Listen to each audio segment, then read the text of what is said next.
Okay, so notice this coat has a bit of a musk to it. Like, it's got that like thrift shop kind of smell.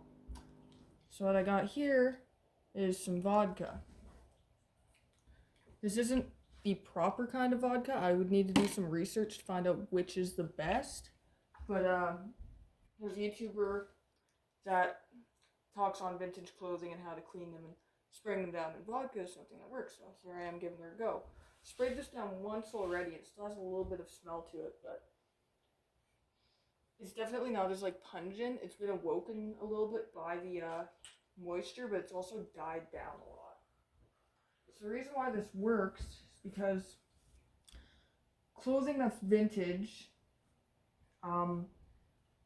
gets that thrift shop musk due to the amount of bacteria buildup from our bodies soaking into the fabric, breaking it down, producing this gross smell. So just stand back and give it a gentle misting of the liner, and anywhere people are typically really sweaty.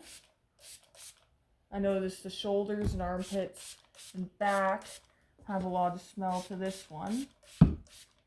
And yeah, I let it sit, I let it air dry.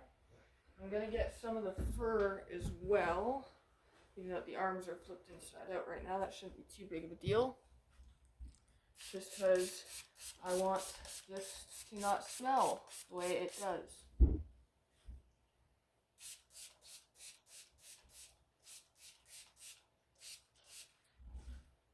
And my boyfriend come home and wonder if I've been drinking all day like a mad woman. I have not. This is probably the most liquor I've gone through in a long time, and I haven't had a drop of it.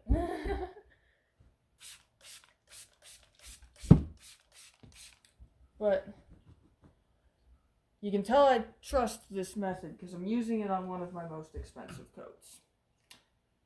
So we're gonna leave this to air dry and come back to it and see if it still smells as bad as it did before, because it definitely smelled like it came from your grandma's wardrobe. Okay, so we're back to the Bobcat. I sprayed down a few of my other coat scents. This one's still, I didn't douse it, but there's still a little bit of humidity there. But smells so much less. It was so much more pungent before. I can stick my face straight in the armpit and it doesn't smell at all. I was pretty heavy on the armpits, which makes me kind of want to go heavier on the rest of the coat. Still a little bit of musk there, but this one's a lot less dry than the other one. And the only place it really smells is kind of around the collar. Really bad still. But I think that will come out. Yeah, like up around the seam it still kind of smells a bit, but this trick definitely does work. I would say it's not as efficient as like bringing it to the dry cleaner, obviously, but we're not here to bring our clothes to the dry cleaner. We are here to be cheap because we like expensive things we can afford in this house. Woo. Yeah. Vodka trick definitely is worthwhile if you can't afford to go to the dry cleaners like me. So give it a whirl. It's pretty idiot proof, I would say. Just don't like douse your fur in it, because one thing you don't want to do is like saturate the leather with this. If your leather has smells, this isn't going to help you. This is just going to hurt you.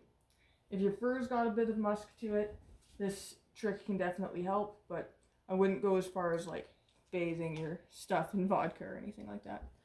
But yeah, it was a 50% success. Because the coat still smells, but does not smell as bad. I sprayed down Snooty and my other stoles, and the smell of these guys is significantly reduced. They smell almost brand new. So I will say, so far loving this vodka trick.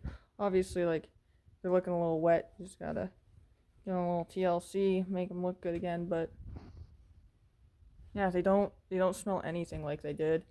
So, win.